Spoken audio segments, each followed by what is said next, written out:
poses a threat to the entire subcontinent of Asia, and that the U.S. would take any action necessary to stop Soviet expansion in the Persian Gulf region. Carter also declared his top domestic priority would be fighting inflation. The president proposed very few programs and no tax cuts, but he did propose reviving draft registration for the military service. Grain State Caucuses refers to the presidential caucuses held in Iowa on Monday night.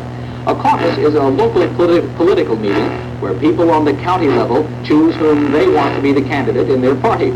Iowa's Democrats chose Jimmy Carter 2-1 over Ted Kennedy, while Iowa's Republicans chose George Bush over the frontrunner Ronald Reagan. Bush's surprise victory was attributed to the excellent political organization of his staff and his numerous campaign appearances in Iowa. Political analysts say Reagan was hurt because he spent too little time campaigning in the state. The results of the Iowa caucuses don't necessarily reveal the views of the rest of the country, but it is the first real national test for the candidates. These results could influence party members voting in upcoming primaries in other states. Iranians Vote refers to the presidential elections being held in Iran this Friday. There are 3 main candidates competing for the office, 2 of whom are currently holding political offices in the revolutionary government. The frontrunner is Abul Hassan Bani Sadr, who is the finance minister. Also running is the foreign minister, Sadegh Ghatbazadeh, and a military officer, Rear Admiral Madani, who is thought to have the least likely chance at winning the election. The new president won't replace the Ayatollah Khomeini, but will rule the country along with him. It is Khomeini who has the supreme power in Iran.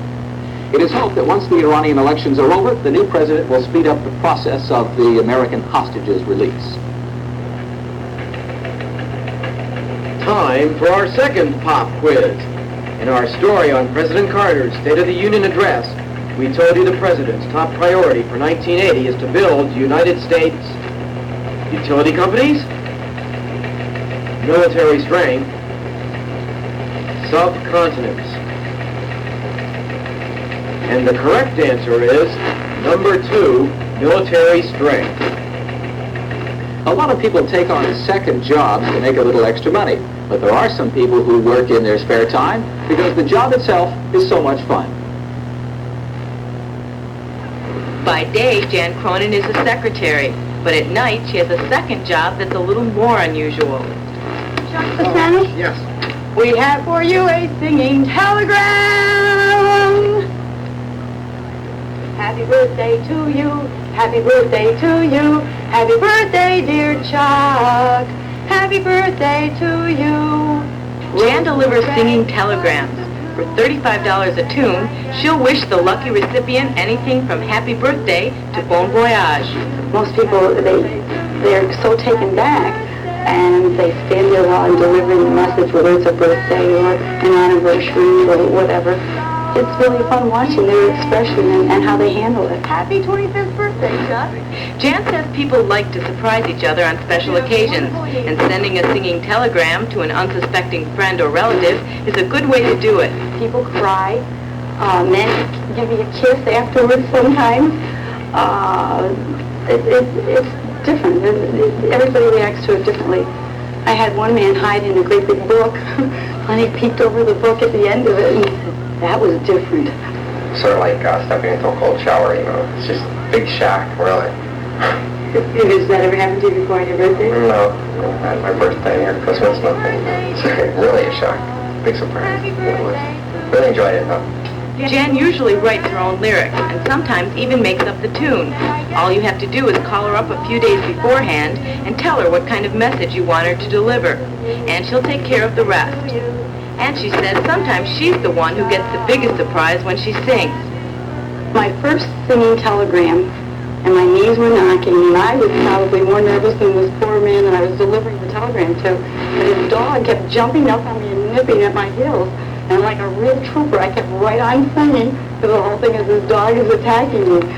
Jan, whose hobby is being an actress, loves this job because she says she's a real ham at heart. And now she gets paid for having fun. For Assignment The World, I'm Lisa Rudolph. 72 years ago this week, January 21st, 1908, a law was passed in New York City making it illegal for a woman to smoke in public. Today, women not only smoke in public, but studies show they are smoking in greater numbers. This week marked the 7th anniversary of the 1973 U.S. Supreme Court decision to legalize abortion. But many are still protesting that decision, and all over the country this week there were demonstrations by anti-abortion groups.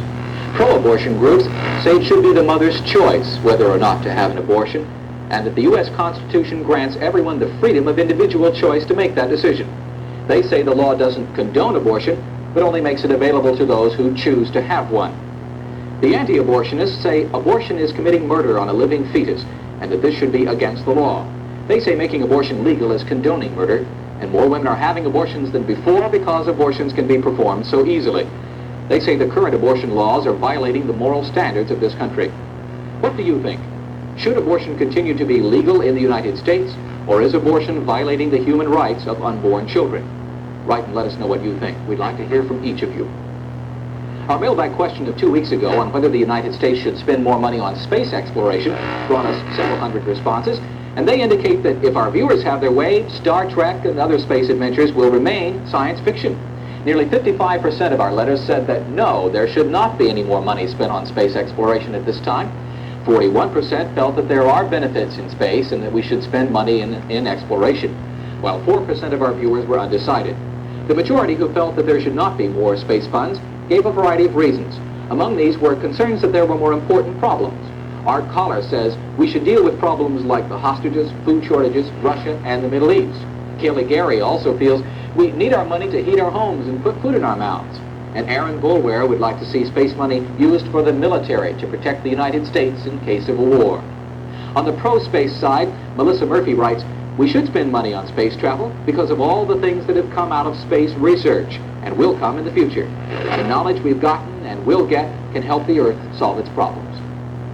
We're still taking letters from you on the Olympic boycott issue, as well as our new issue of abortion.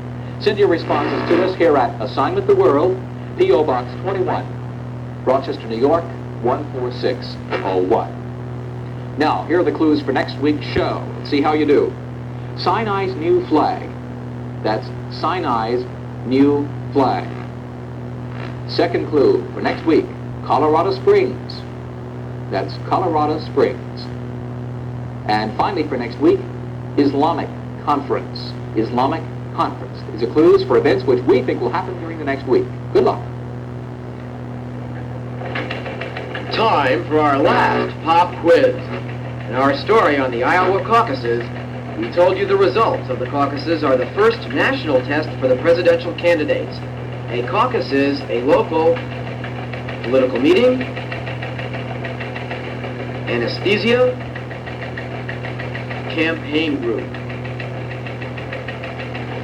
And the correct answer is number 1, political meeting. And that's our show for this week. For all of us here at Assignment the World, I'm Larry Richardson. See you next week.